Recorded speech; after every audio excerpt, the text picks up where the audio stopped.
Yeah, so definitely the intervention actually starts today, Thursday, the 21st, into 2024. That's January 2024. And definitely I hope you all get to enjoy this discount. So go out there, travel, and let us know your experience if you're able to get any of this discounts. Well, this week we've been reviewing major industries and sectors in Nigeria.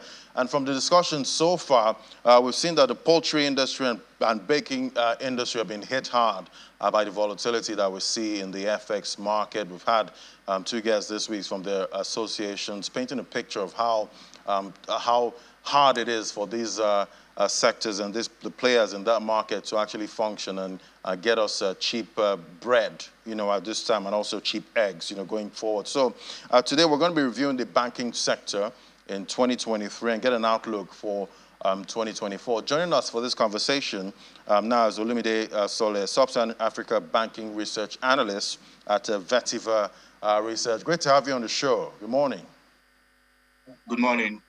Thanks for having me. Yeah, so we're seeing major industries and sectors that we track here. We're seeing that they've not had it good, in 2023. But we see that the banks did smile to the bank in 2023, looking at, some of their earnings at this time.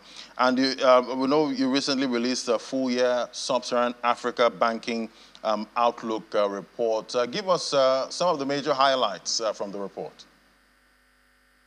Okay, so majorly we saw that for 2023, we saw that bank, like you mentioned, did wonderful. Like they had impressive performance on the back of, firstly, they recorded FX evaluation gains, material FX evaluation gains. Most banks recorded material FX evaluation gains. And the banks that recorded most of those FX evaluation gains are Zenith, UBA, and GT.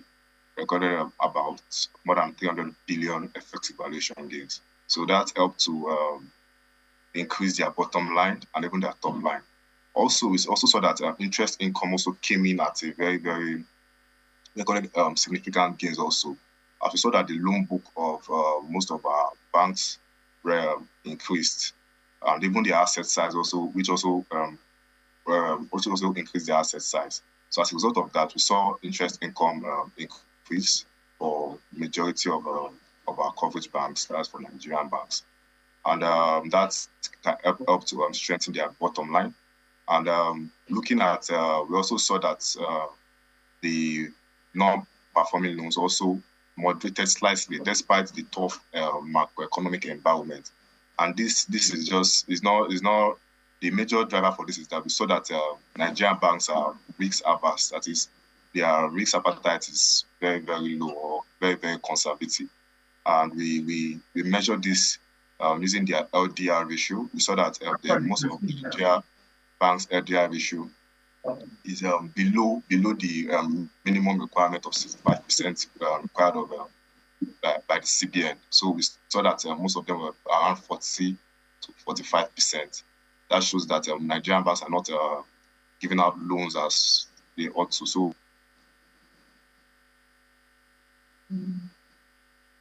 Hello, Lumine. Hello, Lumine. Can you hear me? All right. So, Lumine, definitely with the picture you painted there, we're seeing the banks, being risk averse in 2023. That means they're not dishing out the loans, to the real sector like they should, basically. Yes. And definitely this will have an impact, on the economy. Definitely. And it's kind of, the impact is that business will not be able to get loans to be able to finance their business and be able to grow the business as they ought to. But also, we see that banks are also investing in risk-free investments, such as T-bills and NGM bonds and things like that, to be able to use those funds to be able to gain, put those funds in use. And also, we also see that the SDF window, that's the standing deposit facility, which is the window where the CBN can keep their excess liquidity and earn something on it, earn a percentage on it, a yield on it. And for that, we saw that the CBN has also removed the limit for that window. That's the 2 billion limit for that window. So as a result of that, we also see this also increasing their earning potential. That's for their core banking income looking into 2024. All right. Earlier this year, there were reports of bank failures in the U.S. Definitely, most analysts blamed the U.S. Fed for most of these bank failures because they were trying to bring down inflation and they raised rates to new highs. That was earlier this year, into 2022. We saw banks like First Republic, Silicon Valley, and others, go down. So looking at bringing it down to Nigeria, we've seen a rate hikes also here in a bid to bring down rising inflation at this time. But it seems the banks here were not impacted. Why is that? So there are a lot of factors. Firstly, we'll try to examine what happened in the U.S.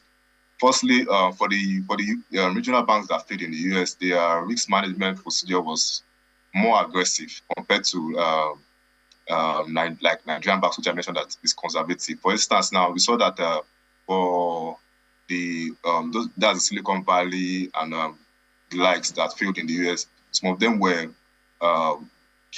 short-term deposits. They were investing their short-term deposits in long-term instruments. So as a result of that, the impact is that when bank runs occur, when they have to meet their obligations, that's when the borrowers of the fund, that's people that deposited the fund to the bank, request for their fund, they now have to liquidate such investment to be able to repay their borrowers. So because of the rising interest rate and how the prices of assets generally, as asset class generally has declined. So by the time they are liquidating the investment, they were liquidating the investment at a loss. So that's kind of what led to the bank failures in the US. Coming down to Nigeria, like I mentioned, I said that the risk management procedure. If you look at the risk management procedure for Nigeria, very, very conservative. They are extremely careful and things like that. So based on that, that was one of the reasons why we didn't experience such in Nigeria. Also, we also have to mention that the fact that even the rising interest rate which we experienced in Nigeria didn't materialize as much.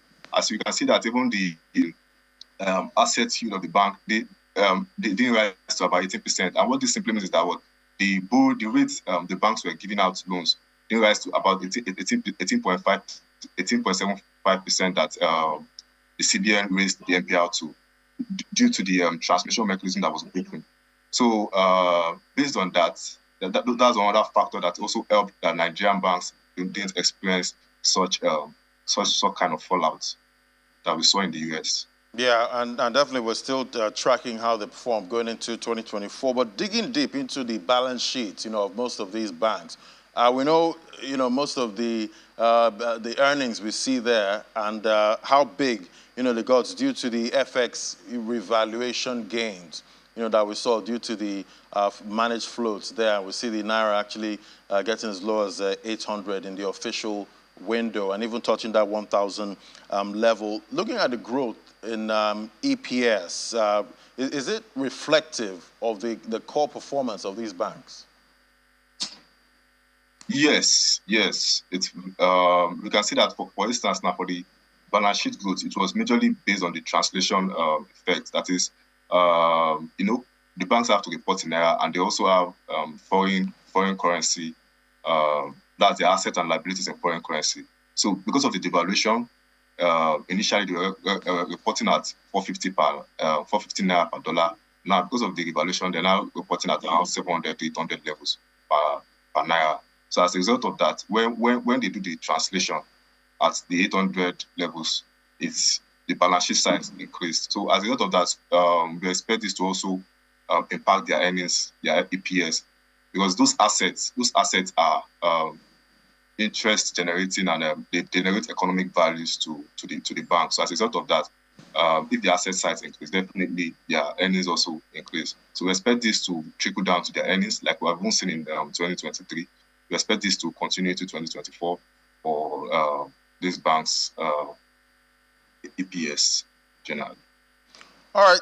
Another big issue right now is reports of cash scarcity. At this point, we've seen reports from, some POS operators, having to increase their charges by about 50% at this time. There were also, reports from some of these. We had a POS operator on the show one time, and he did mention that most of these POS operators are being tax, or there's some levies, placed on them, at this time. We did dig in on that issue, and we've not been able to, get concrete information on these taxes or levies being placed on these POS operators. But we're still digging and checking. And if you're a POS operator and you're being taxed at this time, let us know. But Olumide, looking at this cash scarcity issue, what are you hearing? What are the banks saying at this time? So for the cash scarcity issue, it was majorly we proceed that the major reason for this is majorly on the back of what is the past administration, that's the former CBN governor, had put in play already before leaving. So we know that December 31st was the deadline that was meant to be the phase out of the old naira notes. So as a result of that, even after the CBN governor has been replaced, or we now have a new CBN governor, consumers and people with cash have definitely been trying to phase out their old naira notes in search of new naira notes. Before the CBN now announced in November, that's in November last month, that the old naira notes still remain legal tender. So as a result of that, because we're now in December, demand for naira notes is now very high because of in December period, demand and economic activity is always at its peak. So as a result of that, and like I mentioned before, people are already working to phase out the old naira notes. So people have started depositing their old naira notes in the bank and things like that. So as a result of that, to be able to withdraw back those old naira notes back into circulation, it's one of the major reasons why we're seeing this cash crunch now. But it is not as severe as we saw in February or initially or January when the whole issue escalated. So looking at the issue now, we know definitely people are gonna want to travel to the village to go and enjoy the holidays. So is it that most of these people now are trying to get as much cash so that they can maybe go and spend in the village? Because at the end of the day, the channels there in those rural areas might not be so accessible for them. Or there's also an issue of hoarding. They say most of these people are hoarding the cash. But at the end of the day, don't the banks have enough cash to dispense? So for the people going to the village and things like that, like I mentioned earlier, economic activities are at peak now. And it's very, very possible. A person that probably didn't need that cash before definitely needs it now. So as a result of that, so the demand of that for cash has increased significantly. So we are seeing CBN, that's banks trying to meet up with increase their supply for cash during this period. And I don't think there is not enough cash. The banks have enough cash. It's just being able to dispense it appropriately, and the time frame. Because, like I mentioned earlier, a lot of cash has gone in. To release that cash out back, it will take some time. It won't just occur overnight, like so swift. So that's one of the major problems.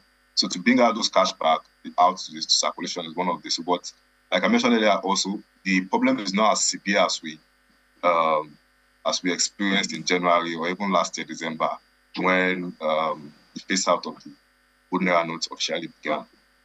All right, I guess let's try to reduce our demand for cash at this time. But let's look at rates now. We've seen major economies now. There's chatter about rates, rate cuts, coming in 2024 for most of the developed economies. We're seeing inflation rates also going down. But here, it's a different picture. We're still seeing inflation rising at this time. Before I let you go, what are you seeing in 2024? I'm talking about rate hikes in Nigeria. So for rate hikes in Nigeria, like we saw in the CBN governor address at the bankers conference, we saw that the CBN governor mentioned that there will be inflation targeting, and also that simply means that what the CBN would definitely unleash every of its arsenal to bring down inflation.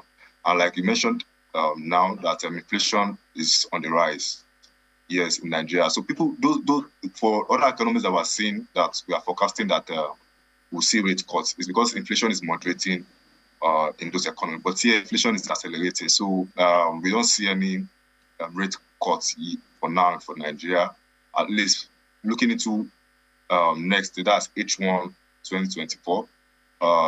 We expect rate increase. We expect the CBN to embark on monetary tightening, further monetary tightening, to be able to curtail inflationary pressures.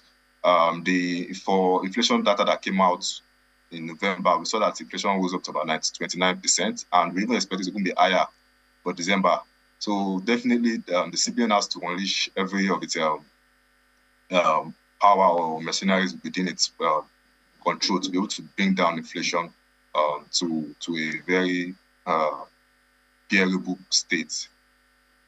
All right, so much to look out for in 2024. Definitely, we're hoping for some kind of a soft landing for the economy going into 2024 right here in Nigeria. Thank you so much. It was great having you, Olumide Sole, Sub-Saharan Africa Banking Research Analyst at Vetiva Research. Thank you for coming on. Thank you for having me. All right, we'll take a break now. When we come back, Commodities Market Update is next. Do stay with us.